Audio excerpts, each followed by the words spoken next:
I refuse to believe that it's too late. But what of our police? Because they, it seems to me, are letting us down very, very badly. Well, joining me, Peter Bleksley, and of course, famously Metropolitan Police Detective, author, many other things.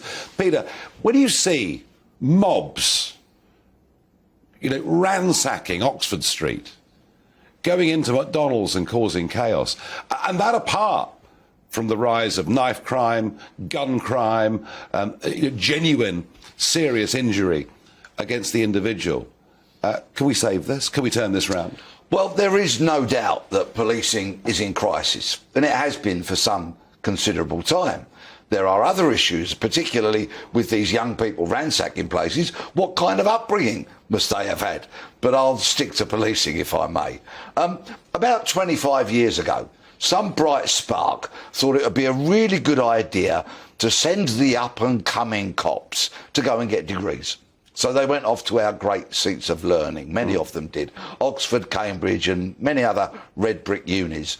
And they came back with their degrees, so they had letters after their name instead of before their name, like PC and DC, And quite frankly, many of them came back with a whole head full of pseudo-intellectual claptrap, which they applied to policing. Policing is about practicalities.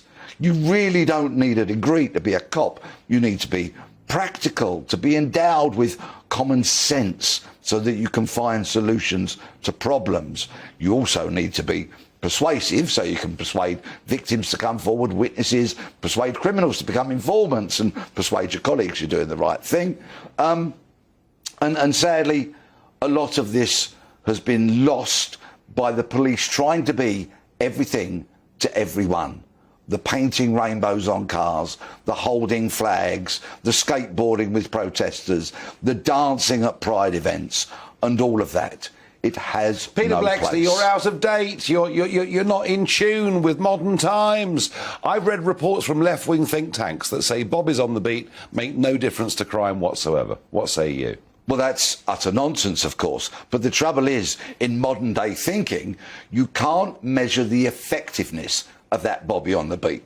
Because quite simply, that officer could leave their station in the morning to go and patrol a given area for 8 hours, and they might come back, and they may well not have arrested anybody, but the good ones will come back awash with tea and biscuits and awash with information. Intel. Because they've engaged with their communities. Yeah.